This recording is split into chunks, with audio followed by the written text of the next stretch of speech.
Good morning, everyone. So, let's start the new topic of Chapter 8 Motion, Graphical Representation of Motion. Why graphical representation of motion is important and how you can draw a graph for motion.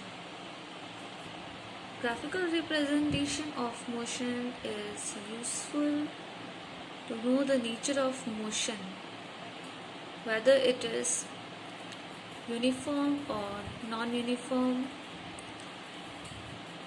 In this, the time will be plotted along x-axis and distance or velocity will be plotted along y-axis. It gives the detailed information about the nature of motion. Now, why graphical representation of motion is useful and why it is uses. From distance time graph, the position of the body at any instant of time can be determined. How much distance is covered by a body or an object can be determined with the help of graph. Velocity of the body at any instant of time can be determined by simply looking at the graph. Anybody can say that which type of motion it is, uniform or non-uniform. Slope of velocity time graph gives acceleration of the body, increase and decrease in the velocity. Graphs are very useful for comparing the motions of two moving bodies. You can know distance time graph, easily tell when and where one body crosses the other body.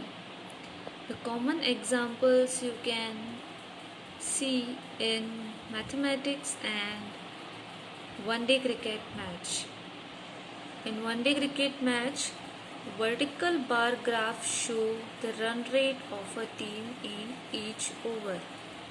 In mathematics, a straight line graph helps in solving a linear equation having two variables. Now, first is distance time graph.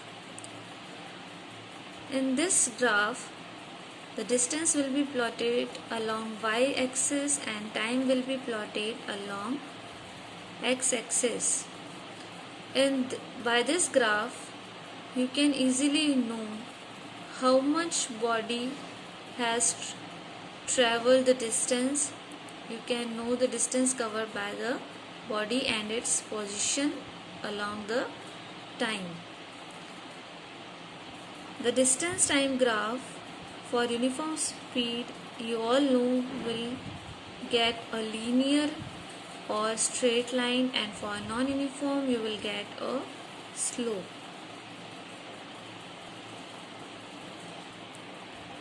You can use the distance time graph to determine the speed of an object.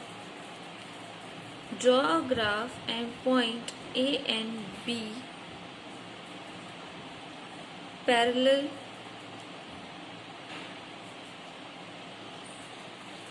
to x-axis and y-axis. These two lines meet each other at point C to form a triangle ABC. AC denotes the time interval T2 minus T1, while BC corresponds to the distance S2 minus S1. So, you will get the graph in that object moves from the point A to B. It covers a distance from S2 minus S1 in time T2 minus T1.